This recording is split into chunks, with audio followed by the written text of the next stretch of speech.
পাকিস্তান টিমে হচ্ছেটা কি? শাহিন আফ্রিদি কাঁধ থেকে ক্যাপ্টেনের হাত সরিয়ে দিচ্ছেন। ক্যাপ্টেন শান মাসুদ ড্রেসিং রুমে গিয়ে কোচ জেসন গিলেস্পির সাথে তর্ক করছেন। এসব ঘটনায় আবার সাবেক পাক ক্রিকেটাররা সোশ্যাল মিডিয়ায় ঝড় তুলছেন। এক কথায় খেলার চাইতে ঝগড়া বিবাদ আর গন্ডগোলে টক অফ দ্য মোমেন্টে পরিণত হয়েছে টিম পাকিস্তান। ঘটনার শুরু প্রথম টেস্টের দ্বিতীয় দিন।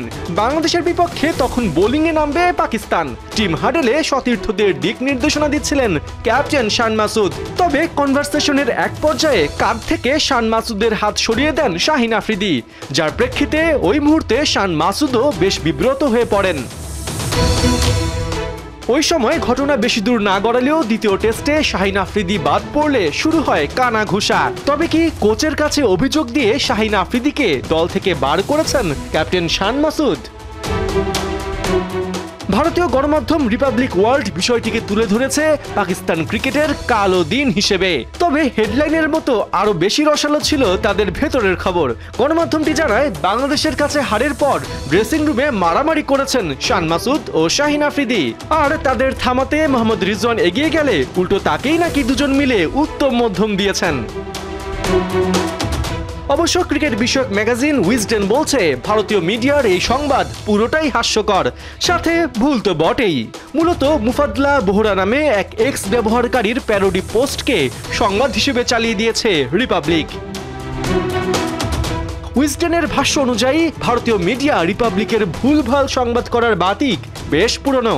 টুইটের উপর ভিত্তি করে চীনে সামরিক অভ্যুত্থান, পেন্টাগনে বিস্ফোরণ সহ অনেক ভুয়া খবরই এর আগে প্রচার করেছে সংবাদ মাধ্যমটি।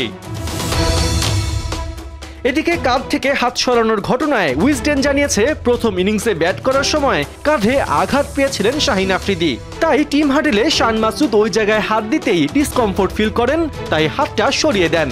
পরে অবশ্য দুজনকে পিঠে হাত রেখে আলোচনা সারতে দেখা যায়। এমনকি মারামারির জেরে শাহিন আফ্রিদির দল থেকে বাদ পড়ার খবরও বানোয়াট। পিসিবি জানিয়েছে, টেস্ট চলাকালীন শাহিন আফ্রিদির ঘরে প্রথম সন্তান আসায় পরিবারকে সময় দিতেই তাকে ছুটি দেওয়া হয়েছে, বাদ নয়। বাকি থাকে ক্যাপ্টেন শান মাসুদ ও কোচ জেসন গিলেস্পির উত্তপ্ত কনভারসেশন। পাক টিভির সাংবাদিক সানাউল্লাহ খান জানিয়েছেন, কোচের সাথে ক্যাপ্টেনের কোনো বাকবিতণ্ডা হয়নি। মূলত আম্পায়ারের উপর ক্ষুব্ধ হয়ে গিলেস্পির কাছে অভিযোগ জানিয়েছিলেন শান মাসুদ। লিটন দাসের ছক্কায় নতুন বল হারালেও আম্পায়ার স্যাংশন করেন পুরনো বল, যা পরবর্তীতে ড্রেসিং রুমে গিয়ে গিলেস্পিকে জানান পাক ক্যাপ্টেন। এদিকে নানা আজব ইস্যুতে গুজব ছড়ানো পাকিস্তান ক্রিকেটে নতুন কিছু না। এসব বন্ধ করতে ব্যর্থ হওয়ায় রেগুলার বেসিসে পিসিবি সভাপতিকে তুলোধুনো করছেন সাবেক ক্রিকেটাররা। তারপরেও এসব বন্ধ হবার কোনো লক্ষণ আপাতত পাক ক্রিকেটে নেই। পার্থ বণিক, ৭১।